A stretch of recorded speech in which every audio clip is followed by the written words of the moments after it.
Is the cheap fuel at the roadside a lifeline for Cameroonians or a slow poison to our economy? Now, let's discuss. Listen. Okay, now let's go to the reason why this fuel exists. The first reason why this fuel exists is because it's very, very cheap. We all know that this fuel leaves Nigeria and comes to Cameroon.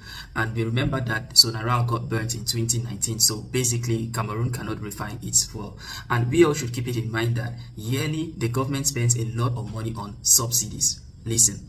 So now, for this fuel to leave Nigeria and come to Cameroon, they pay a lot of bribes. The money these people pay goes to police officers and other law enforcement agents at the roadside.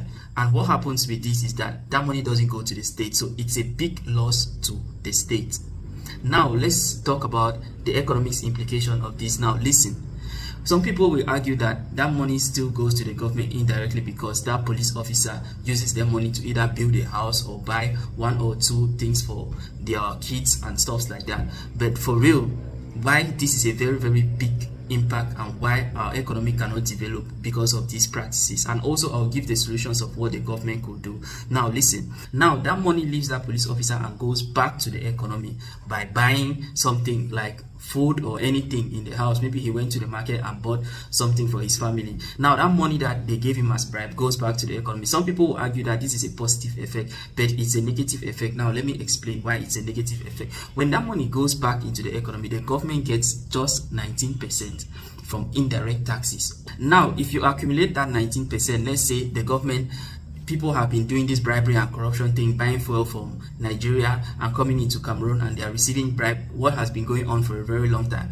Now the government gets 19%. Now in the economy, if you accumulate that 19%, that 19% is not enough to build the same roads that this fuel is being transported on. Imagine that roads get bad and there is no money to repair that road. It's because the taxes that the government collects from the people is small and it's not enough to tar that road. So many times Cameroonians complain that some roads are not tarred. This is the reason why the informal sector is taking a lot of money that the government needs to use to build social amenities like schools.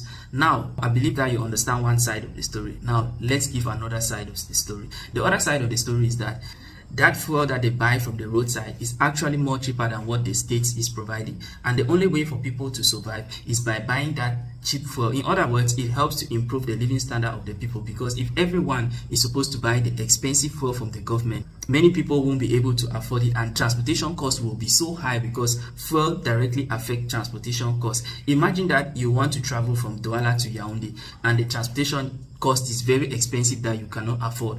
You'll probably see that this has a very bad effect on the economy, especially on the citizens. Now,